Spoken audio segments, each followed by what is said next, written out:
کسی کو علم ہے کہ رسول کریم صلی اللہ علیہ وسلم نے مال و دولت اکٹھا کیا ہو اپنی ذات کے لیے، اپنے مفادات کے لیے، غریبوں کے حقوق پامال کرتے ہوئے؟ کبھی بھی ایسا نہیں ہوگا، اس لیے کہ آپ کی روح خدا سے رشتہ رکھتی تھی اور خدائی رنگ آپ کے اندر تھے۔ جیسے خدا رحمان ہے تو آپ کی ذات بھی رحمان تھی، جو کچھ آتا تھا وہ ضرورت مندوں کے پاس چلا جاتا تھا۔ بہترین نمونہ ہے رسول کریم صلی اللہ علیہ وسلم کی زندگی۔ اس کے بعد آپ کے تابع، یعنی وہ خوش قسمت افراد جو آپ کے قریب رہے، آپ سے سیکھا، آپ کا رنگ ان پہ چڑھا، ان کے نمونے دیکھیں، ان کے اندر بھی رسول کریم صلی اللہ علیہ وسلم والے رنگ آپ کو نظر آئیں گے۔ حضرت ابو بکر رضی اللہ تعالی عنہ فرماتے ہیں کہ ایک وقت تھا کہ میں عرب کے سب سے بڑے تاجروں میں سے تھا، لیکن ہم دیکھتے ہیں کہ جب ان کو رسول کریم صلی اللہ علیہ وسلم کی وفات کے بعد اس جماعت کا سربراہ بنایا گیا تو اس کے بعد آپ اپنے کاروبار کے لیے جب جانے لگے تو حضرت عمر رضی اللہ تعالیٰ عنہ نے منع کیا کہ آپ کی ضرورت ہے، اور وہ کیونکہ ایک لمبی بات ہے، اس کا خلاصہ یہ ہے کہ یہ طے پایا کہ حضرت ابو بکر رضی اللہ تعالیٰ عنہ کو بیت المال میں سے کچھ رقم دی جائے تاکہ ان کی ضرورتیں پوری ہو جائیں۔ تو وہ اتنی قلیل رقم تھی کہ حضرت عمر نے، یعنی خود حضرت ابو بکر نے کہا کہ مجھے اتنی پھر دی جائے، کہ حضرت عمر رضی اللہ تعالیٰ عنہ نے کہا کہ آپ کا تو گزارا نہیں ہوگا۔ تو ایک مزدور کی جو آمد ہے اس میں آپ کا گزارا نہیں ہوگا، تو حضرت ابو بکر نے جواب دیا پھر مزدور کی اجرت بڑھائی جائے۔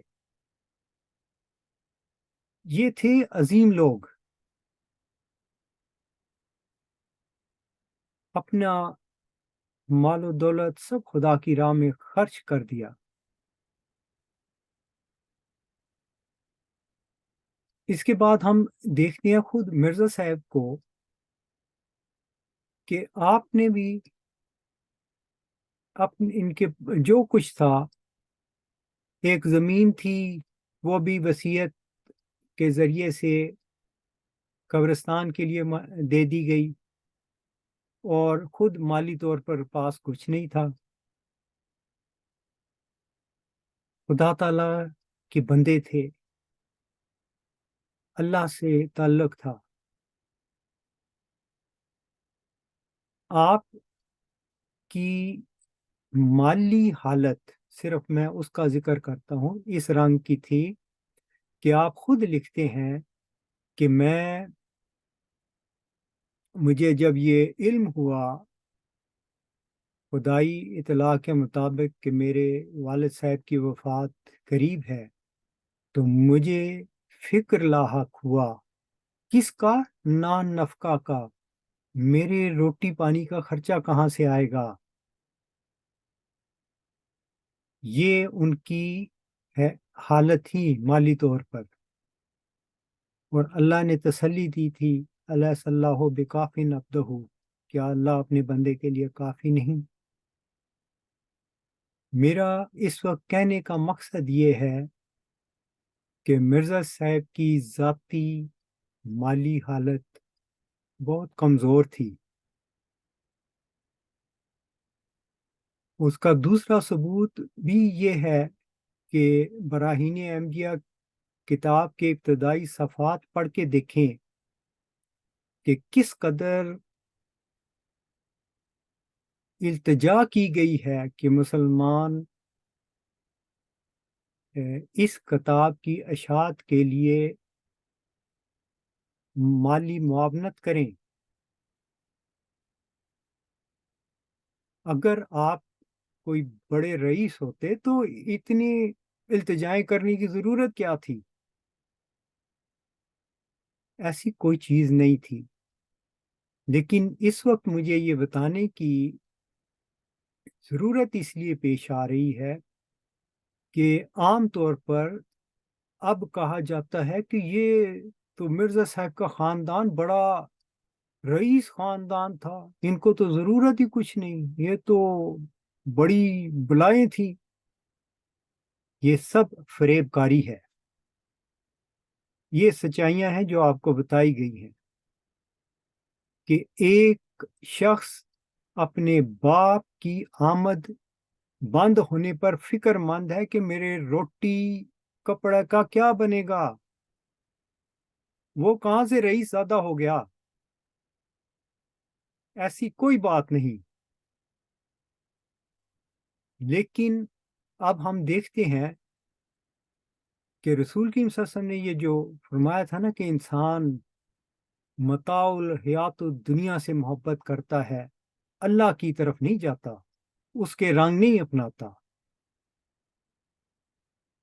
ہم دیکھتے ہیں کہ اقتدار پر آنے کے بعد مرزا بشیر الدین محمود صاحب نے ایسے اقدامات کیے کہ جماعت کی آمد جو بھی ہو رہی ہے اس پر ان کو کا قبضہ ہوتا جائے، اور بڑے طریقے سے انہوں نے اس کام کو سٹارٹ کیا. میں ان کی 1942 27 دسمبر 1942 کی ایک تقریر کا حوالہ پیش کرتا ہوں جس کو نظام نو کے نام سے بڑے فخر سے پیش کیا جاتا ہے، جس میں انہوں نے بڑے طریقے سے کہ جناب جو یہ انقلاب رشیا میں آیا اور جو فرانس میں ہوا، ڈیموکریسی میں کیا ہوا، ان کی مثالیں دے دے کے کہ یہ اس طریقے سے انہوں نے کیا، اس میں یہ نقصانات تھے، اس میں یہ نقصانات تھے. وہ سارے پیش کرنے کے بعد پھر کہا جی اب میں ایک ایسا نظام پیش کرتا ہوں جس میں پیسے بھی ہمارے پاس آ جائیں گے اور کسی کو گویا شکایت بھی نہیں ہوگی، سارے ہی ایک جیسے بھوکے ننگے رہ جائیں گے اور ہم مساوات دنیا میں قائم کر دیں گے. اب یہ ذرا حوالہ سنیے اور پھر دیکھیں کہ یہ کیا اللہ کے بندوں کی یہ رنگ ہوتے ہیں. مرزا بشیر الدین محمود صاحب اپنے اس خطبہ میں بیان کرتے ہیں، پھر یہ دیکھو، پھر یہ یاد رکھو کہ یہ وصیت صرف پہلی نسل کے لیے نہیں ہے بلکہ دوسری نسل کے لیے بھی ہے، اور ان سے بھی انہی قربانیوں کا مطالبہ ہے. یعنی جماعت کے لوگ بس پیسے ہمیں دیتے جائیں، اور چونکہ وصیت سے دنیا کے سامنے جنت پیش کی جا رہی ہے، اگلی نسل اس کو لینے سے کس طرح انکار کرے گی؟ بس دوسری نسل پھر اپنی خوشی سے بقیہ جائیداد کا 1/10 حصہ سے 1/3 حصہ قومی ضرورتوں کے لیے دے دے گی، اور پھر تیسری اور پھر چوتھی نسل بھی ایسا ہی کرے گی، اور اس طرح چند نسلوں میں احمدیوں کی جائیدادیں نظام جماعت کے قبضہ میں آ جائیں گی. فرض کرو سب دنیا احمدی ہو جائے تو اس کا نتیجہ جانتے ہو کیا نکلے گا؟ یہی کہ چند نسلوں میں اپنی خوشی سے ساری دنیا اپنی جائیدادیں قومی کاموں کے لیے دے دے گی اور اس کی انفرادیت بھی تباہ نہ ہوگی۔ اب آپ اس کی عملی شکل دیکھیں۔ یہ جو نظام جماعت کے قبضہ میں آ جانی تھی اور انفرادیت بھی تباہ نہیں ہونی تھی، تو کیا یہ نظام جماعت کے قبضہ میں آئیں کہ مرزا صاحب کے خاندان کے قبضہ میں آئیں؟ مرزا صاحب، یہ فرق میں اس لیے واضح کرنا چاہتا ہوں کہ جو رسول کریم صلی اللہ علیہ وسلم کا نمونہ تھا وہ یہ تھا کہ جو بھی حکومتی سطح پر چیزیں آتی تھیں، مال آتا تھا، زکوٰۃ آتی تھی، وہ غریبوں میں بنٹ جاتی تھی، شام تک کچھ بھی نہیں رہ جاتا تھا۔ تو کیا اس نمونے پر عمل ہوا؟ ان مالی جو چندے آئے اس کا بینیفیشری کون رہا؟ جس شخص کے نام پر نظام وصیت کو گویا انہوں نے نظام نو کے رنگ میں پیش کر دیا۔ نظام وصیت جو حضرت مسیح موعود علیہ السلام نے پیش کیا تھا، انہوں نے تو صاف لکھا تھا کہ ان اموال میں یتیموں، بیواؤں اور وہ جو معقول ذریعہ معاش نہیں رکھتے کا حق ہوگا۔ دیکھیں یہ حق ملا؟ ہرگز نہیں ملا۔ تو یہ حق ملا کس کو؟ غور کرنے کی باتیں ہیں۔ یہ ہے دنیا کی مال کی محبت، جو قرآن کی آیت رکھی تھی نا کہ انسان کو یہ بڑی خوبصورت کر کے دکھائی گئی ہے۔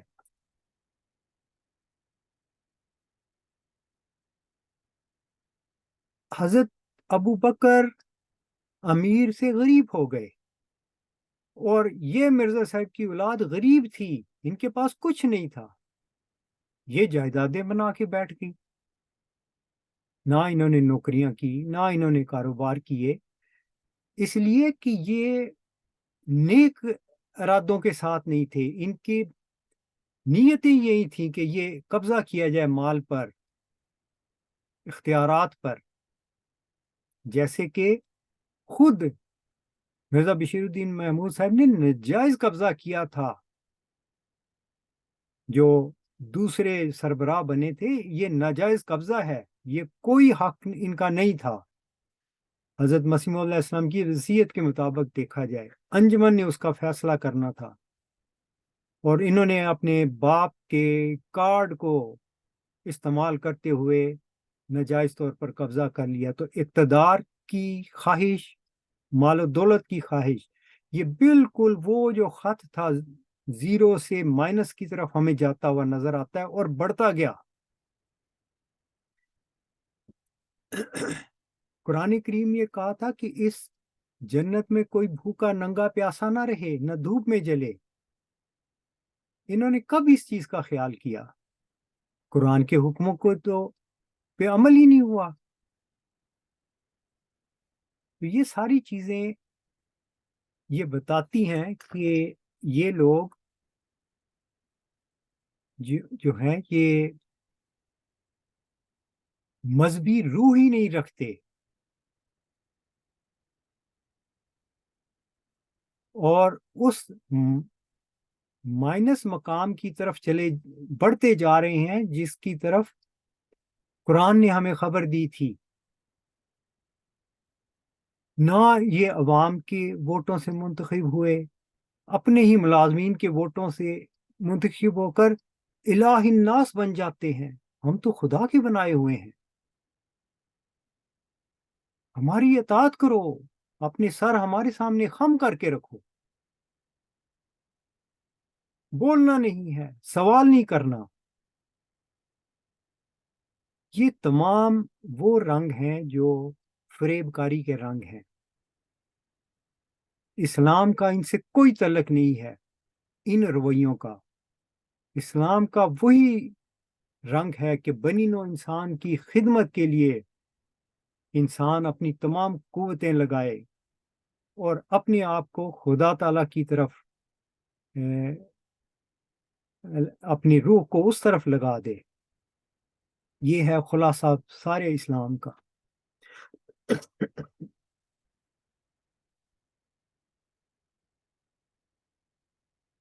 آپ دیکھیں کہ یہی جو مال عوام سے، جماعت کے افراد سے لیا جاتا ہے، بظاہر کہا جاتا ہے ہم مساجد بنا رہے ہیں، ہم یہ کر رہے ہیں، وہ کر رہے ہیں.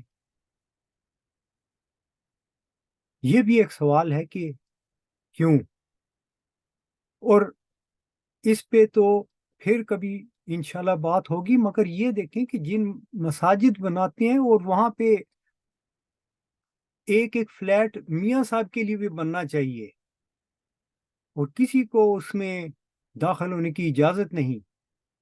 مالک الناس، پتہ چلے ہم بادشاہ ہیں.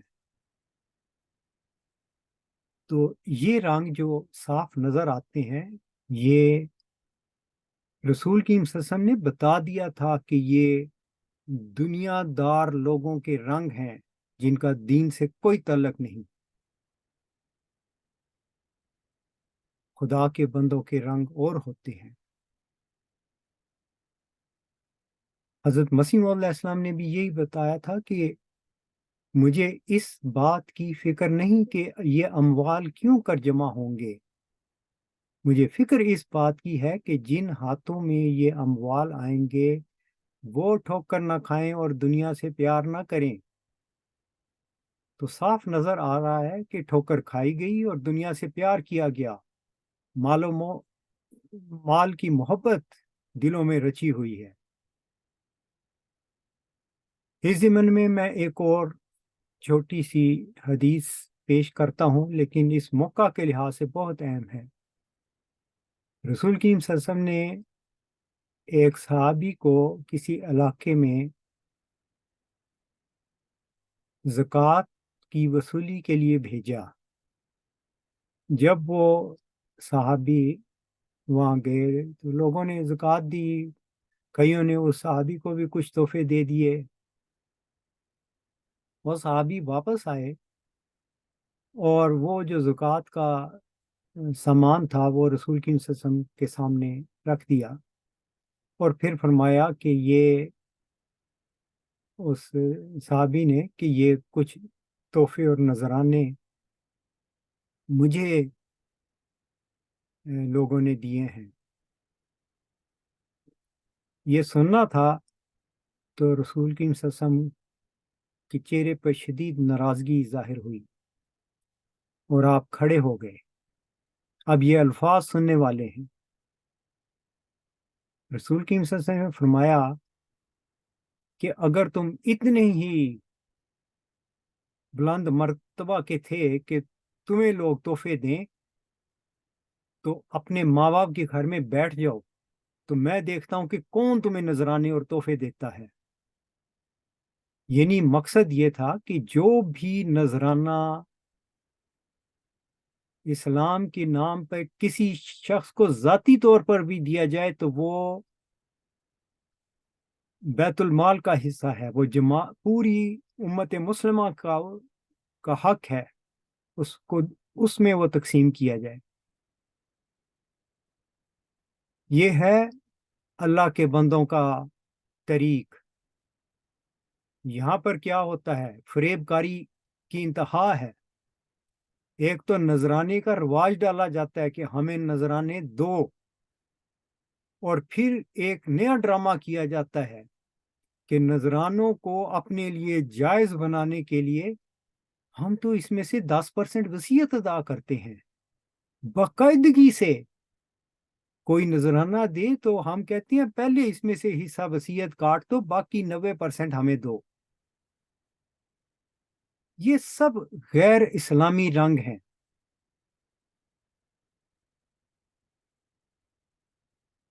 تو رسول کریم صلی اللہ علیہ وسلم نے ہمیں ایسی تعلیم دی، ایسا ایک پیمانہ پیش کر دیا کہ جس پیمانے پر ہم ہر شخص کے اعمال کو دیکھ سکتے ہیں، پرکھ سکتے ہیں کہ وہ نیکی کے راستے پہ چل رہا ہے کہ بدی کے راستے پہ چل رہا ہے. عبید اللہ علیم نے کہا تھا، جو ہے خدا کا آدمی اس کی ہے سلطنت الگ، ظلم نے ظلم سے اگر ہاتھ ملا لیا تو کیا. یہ جو رنگ ہیں جو ہمیں نظر آتے ہیں ان خدا کے بنائے ہوئے خلیفوں میں، یہ قرآن کی تعلیم کی روح سے اس پیمانے پہ پرکھا جائے تو یہ منفی لوگوں کے رنگ ہیں، یہ اسلام کے رنگ نہیں ہیں. رسول کریم صلی اللہ علیہ وسلم کی یہ بہت بڑی کنٹریبیوشن ہے کہ انہوں نے ہر چیز اللہ سے علم پا کر کھول کھول کر بیان کر دی. قیامت تک اسی پیمانے پہ لوگ پرکھے جائیں گے کہ وہ اللہ کے راستے پہ چل رہے ہیں کہ نفس پرستی کے راستے پہ چل رہے ہیں. خدا تعالی ہم سب کو اس اپنے رستوں پہ چلنے کی توفیق بخشے. یہی حقیقی راستہ ہے، اسی میں انسان کی دائمی فلاح ہے. وآخر دعوانا ان الحمد للہ رب العالمین.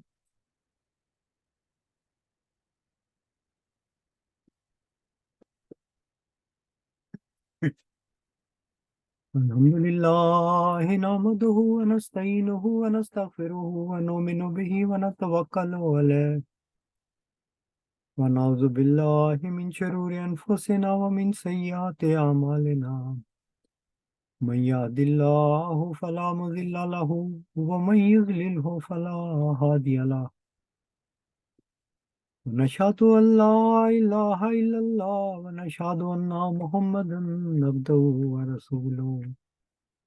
عباد اللہ رحمكم اللہ ان اللہ یامرکم بالعدل والاحسان وایتاء ذی القربى وینہی عن الفحشاء والمنکر والبغی یعظکم لعلکم تذکرون. اذکروا اللہ یذکرکم وادعوہ یستجب لکم ولذکر اللہ اکبر.